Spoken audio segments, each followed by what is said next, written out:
Tired of dropping your phone or struggling to prop it up? Meet the PopSockets phone grip with expanding kickstand in black, your new must-have accessory.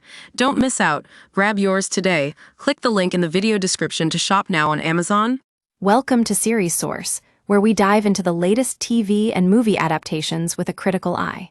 Today, we're exploring the Broadway musical adaptation of Stranger Things, The First Shadow. Stephen Daldry's flashy direction and Kate Treffry's comic adaptation may sound like an oddball jukebox musical, but in reality, it falls flat. The show is set in the 1950s and follows Henry Creel, a disturbed teenager who can manifest dreams or enter into them through static on his portable radio. Sounds familiar? That's because we've seen this trope before in Stephen King's works.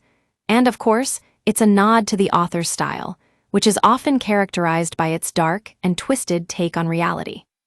But what happens when you mash up Stranger Things with Grease? Well, for starters, the show's 1950s setting feels like a poor man's version of Happy Days. The special effects are flashy, but they're more gimmicky than imaginative. We've seen better visuals in productions of The Flying Dutchman. Now, let's talk about Kate Treffry's stage adaptation. The playwright has written for the TV series before, but this show feels like a lazy attempt to cash in on the Stranger Things phenomenon. It's a muddled, pedestrian prequel that fails to deliver the gritty film noir quality that makes the Netflix series so compelling. The performances are hit or miss, with Louis McCartney being a bright spot as Henry Creel. His subtle delay and deadpan delivery produce some genuinely funny moments, but they're few and far between. The rest of the cast feels like they're struggling to keep up with the show's tone, which veers wildly from slapstick comedy to serious drama. What's most disappointing about Stranger Things? The First Shadow is its wasted potential. With a strong story and clever special effects, this could have been a truly memorable experience. Instead, it feels like a shallow attempt to recreate the magic of the Netflix series on stage.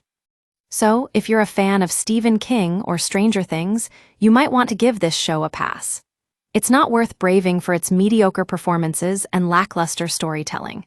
But hey, if you're looking for a weird night out at the theater, Stranger Things, The First Shadow might be your cup of tea.